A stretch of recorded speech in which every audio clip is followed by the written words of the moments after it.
Hey there, website warriors. Welcome back to Website Success.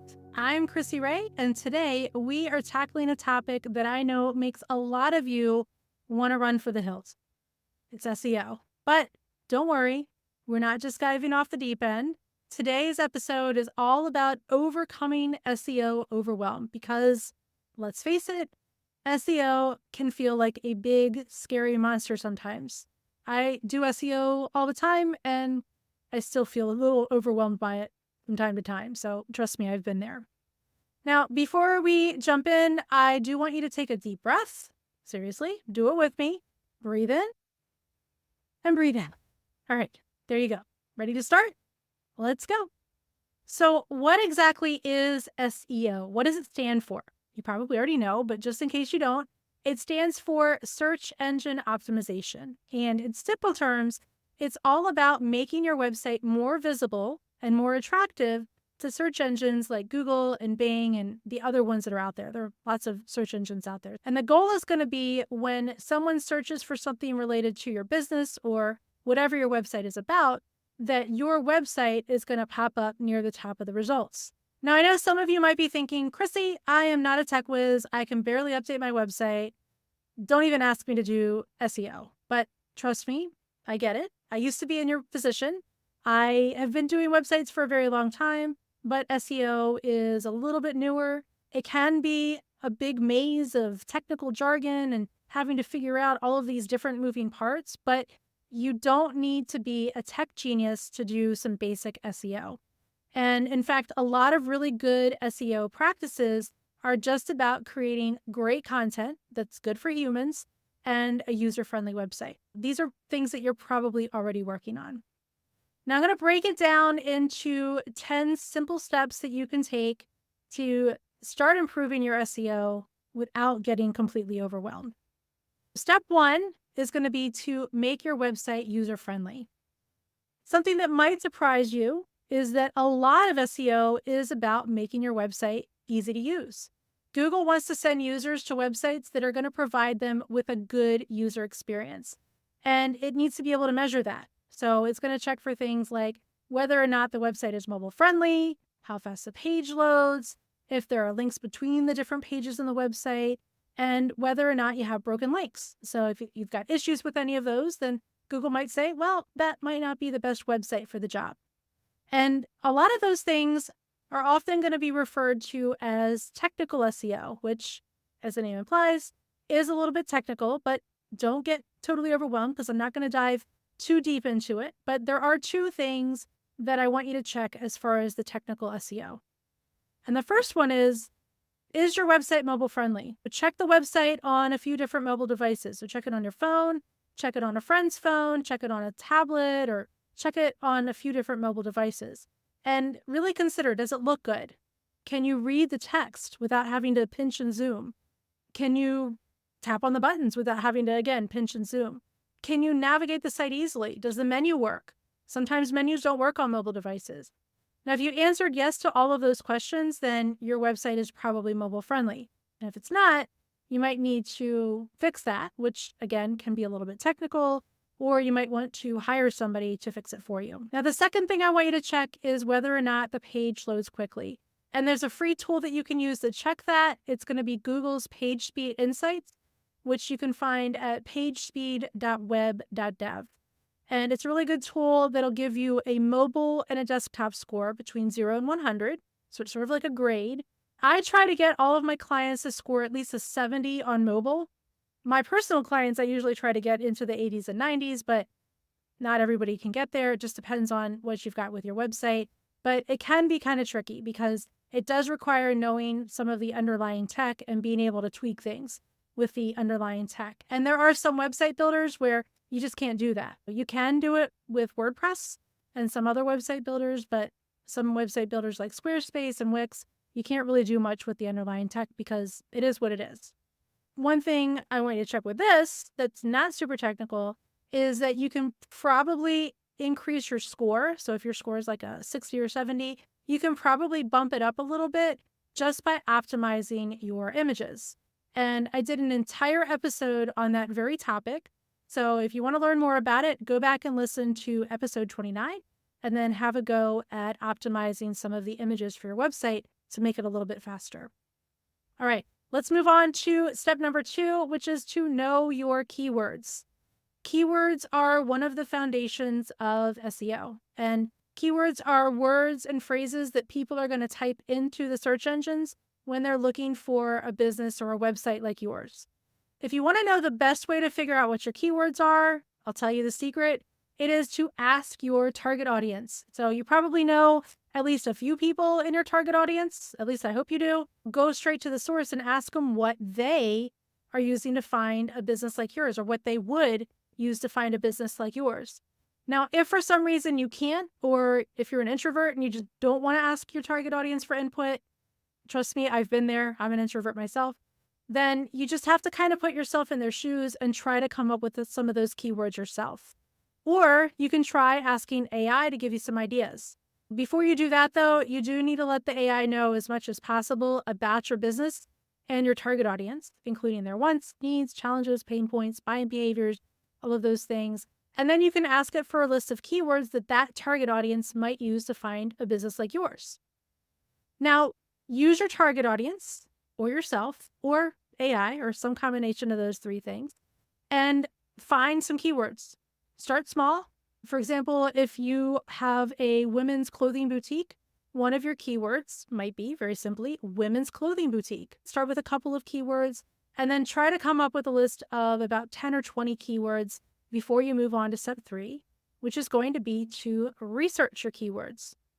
So once you have a list of good keywords, then you should try to make sure that they're actually good keywords that people are probably going to be using to find a website like yours.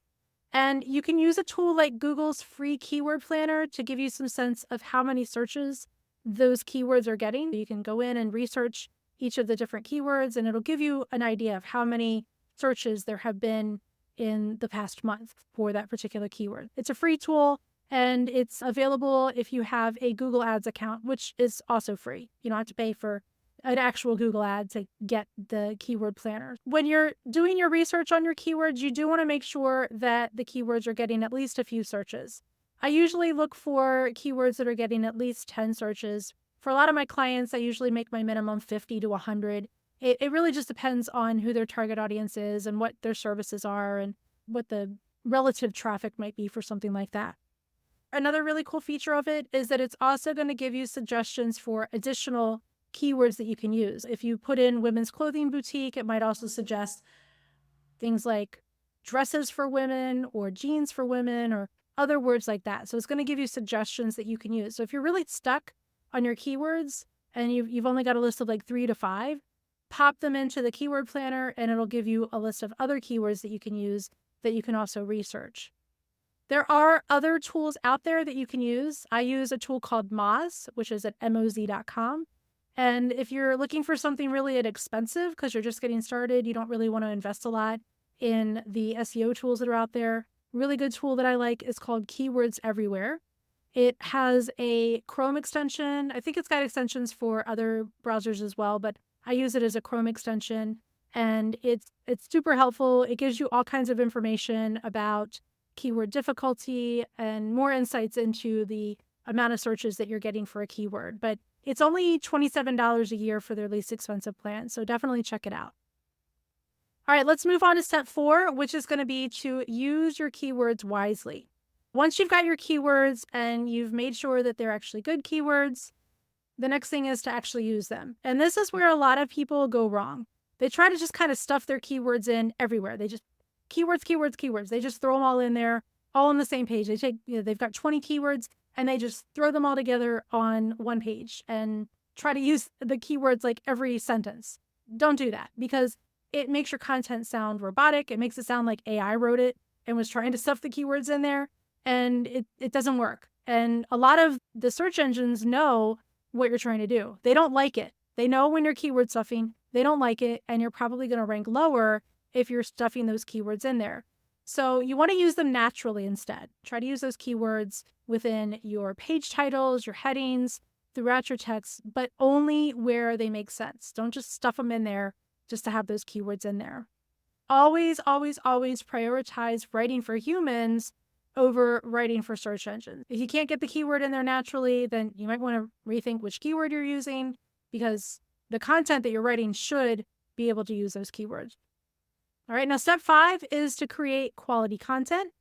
And so again, you want to write content for humans, not for the search engines. So let's talk a little bit more about that, because good SEO is not just about the keywords. It's going to be about creating valuable, relevant content that your audience actually wants to read or watch if you're making videos. You need to think about the questions that your ideal clients often ask you. So again, go back to talk to your target audience and you can get some of this information. Once you know what they want to ask you, can you write a blog post or a video answering that question? So for our women's clothing boutique example, you might want to create content like this summer's bathing suit trends or wardrobe staples for women over 50 or something along those lines. Just remember that quality trumps quantity every time. It's going to be better to publish one really, really good in-depth blog post a month than 4 mediocre ones. Google really loves detailed and helpful content that really addresses the user's need. All right, let's move on to step 6, which is to optimize your page titles and meta descriptions. And I know that sounds very technical, but it's not. It's not super technical, especially if you are using a website builder. So your page title and your meta description, those are usually going to be what actually shows up in the search results. And they're sort of like your website's elevator pitch to the potential visitors. Your page title should include your main keyword, if possible, if it fits naturally, usually near the beginning of the title if possible. And it should also clearly describe what the page is about. You do want to try to keep it short, so under about 60 characters, because otherwise it's going to get cut off in the search results. Now, the meta description is usually going to be a brief summary of the page content. It's going to be maybe a couple of sentences, and it should be compelling, and it should include your keyword, and it should also encourage an action, specifically getting people to click through to your website. As far as length, again, you don't want it to get cut off, so I usually aim for about 140 to 160 characters, and really I try to get mine under 145 characters. But you don't want to go too far below that because you don't want it to be too short. You want it to be just right. Most website builders like WordPress, Squarespace, Wix, they have tools that allow you to edit those elements. So you don't need to learn how to code to change the page title or the meta description. All right, step 7 is going to be to start building backlinks. And if you're wondering what the heck is a backlink, it is SEO speak for links from other websites that point to your website. A link to your website lets search engines know that your content is valuable because other websites are linking to it. But one potential downfall with backlinks is that they are not all created equal. A link from a reputable and relevant website in your industry is worth all kinds of SEO points. And it's much better than a link from a random, low-quality, spammy website. How do you get good backlinks? This is a very frequently asked question for me. How do you get those links? There are a few ways that you can start. And number 1 is to create share-worthy content. So if you create content that's super helpful, very interesting, a good read for humans, then people are going to want to share it. They're going to want to link to it. They're going to want to let other people in your target audience know about that content, so they're going to share that link. Another good way to get backlinks is with guest posting. Offer to write articles for other blogs in your industry or other websites, but most are usually going to allow you to include a link back to your website in your author bio or somewhere else in the blog post. Another good way to get backlinks is with local business directories. So make sure that your business is listed in relevant online directories for your area or for your industry. Partnerships and collaborations is another way to get backlinks. So if you work with other businesses or influencers in your niche, a lot of times those relationships are going to lead to natural link sharing opportunities. You're going to share their links, they're going to share your links, and everybody will be better for it. Another way to get backlinks is to ask your network. Ask your friends, ask your colleagues, ask your neighbors, ask them to share it. Don't be afraid to ask those people if they'd be willing to link to your website when it's relevant. Now, one thing to remember about backlinks is that building them is a gradual process. It's not going to be overnight. You're not going to have thousands of links back to your website in a day. It does take time, So focus on creating that great content and then building those genuine relationships in your industry and with your community. And then those links are going to naturally follow over time. All right, step 8 is don't forget about local SEO. Do not forget about it. If you have a physical location or you serve a specific geographic area, this is really important. If you don't, you still want to listen. But local SEO is going to be your new best friend if you serve a local population, if you have a local target audience. It's going to help you show up in searches like women's clothing boutique near me or women's clothing boutique in Annapolis, Maryland. To optimize for local SEO, there are a few things that you can do, but the biggest thing is to claim your Google business profile. It's free. There's really no reason not to do it. So make sure you do that first. Another thing that you want to do is make sure that your business's name, address, and phone number, which the SEO folks refer to as NAP, make sure that those are consistent across your website and all online directories. So if you're showing up in Yelp or anything like that, make sure your business's name, address, and phone number is consistent for all of them. And then you also want to encourage your satisfied clients to leave you reviews on Google. But one caution with that, don't offer them something in exchange because that is against Google's terms of service and it is also against the law. The Federal Trade Commission, if you're in the United States, the FTC could come after you if you're offering incentives or money or free services or whatever it is that you've got. If you're offering stuff in exchange for a good review, that is an issue. So the reviews need to be authentic. All right, so step 9 is to be patient and consistent. One thing I always let my clients know about SEO is that it is not an overnight fix. If you need an overnight fix, you need really quick results, then you need to do paid SEO. So you need to do Google ads or Facebook ads. But SEO is organic. It takes time for those search engines to know about your content and then to be able to recognize and reward your content for being good, quality content. Just don't let that discourage you. I want you to think of SEO as a sort of long-term investment. It's a marathon, not a sprint. So if you keep that in mind, then hopefully it won't overwhelm you as much. Now, step number 10 is going to be to learn to love analytics. And I know analytics sounds about as fun as doing your taxes, although some people love analytics. If you're a data nerd, you probably love your analytics and no judging here.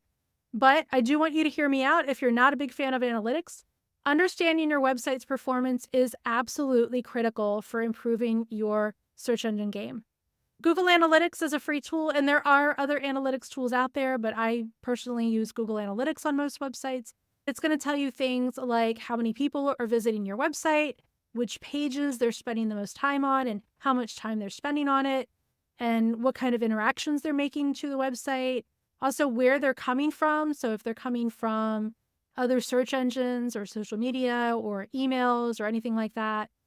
And when it comes time to redesign your website, it'll tell you things like if your website visitors are on mobile devices or desktops or even what operating system they're using. So it's really helpful information. But the whole point of this is the analytics are going to help you figure out what kind of things are working, what's not working, and that'll let you focus your efforts where they're going to have the biggest impact. Don't worry too much about understanding every single metric in your analytics. Just start with the basics. So your numbers of your visitors, your popular pages, traffic sources. And as you get more comfortable with it, then you can dive deeper into the data. All right, so those are the 10 steps. There are other things that can help, but I do want you to remember that it is okay to ask for help. Get help if you need it. There are plenty of SEO professionals out there. I just happen to be one of them, and they will be happy to give your website a look. I do free SEO audits. So if you are interested in that, I'll put a link in the show notes. If you want to get a free SEO audit, happy to do it. It's automated, so it doesn't even take me any time. I just pay for a service that does the automated audits. It'll give you sort of an overview of what things might need to be done to your website. One thing I do want to say when it comes to getting help for your website, if you are overwhelmed by it and you do seek somebody out to help you with it, be very wary of anyone promising overnight results because, again, SEO is a marathon, not a sprint. And also be very, very wary of anybody that is guaranteeing first page rankings. It takes time, as I've mentioned before, and there are absolutely no guarantees because Google does what it does. You can't guarantee that they're even going to show up at all. So if somebody guarantees that, tell them they're wrong. Now, if hiring a professional is not in your budget right now, and that's okay, consider taking an online course. I happen to know a gal that has online courses for that, or take a workshop. I actually have a SEO crash course coming up later this month in July. So if you're listening to this now, it should be middle of July. The SEO crash course is coming up on July 22nd. It's geared towards beginners, and there are some practical actionable steps that you're going to be able to take after you take that course. All right, let's wrap this up. I've got some final thoughts here. I just, again, want you to remember SEO is not about being perfect. It's going to be about making steady improvements over time, because every blog post you write, every page that you optimize, and every change that you make to your website to make it more user-friendly, all of those things add up. Don't let SEO overwhelm stop you from taking action. Start small. Maybe this week you'll focus on making your website more mobile friendly or optimizing your images to make it load faster. And next week, maybe you'll do some keyword research. The week after that, you could start writing some blog posts and doing your on-page SEO. You don't have to do everything at once. Take your time with it. But before you know it, over time, you are going to have made some significant improvements to your website. And the best part is that not only does it make your website better for search engines, it's going to make the website better for your human visitors. Take a deep breath. You've got this. SEO might seem like a big, scary monster, but with all of these 10 steps that I've talked about in this episode, you can completely tame it. Your future clients are going to be out there searching for you. And with a little bit of SEO magic, you can help them find you. That's all for today's episode on overcoming SEO overwhelm. I hope you're feeling a little bit more confident about tackling the SEO for your website. And just remember, progress over perfection. If you found this episode helpful, don't forget to subscribe to the podcast. You're going to get more tips on all things website related. And if you do have a question about anything SEO, feel free to reach out. Until then, happy optimizing.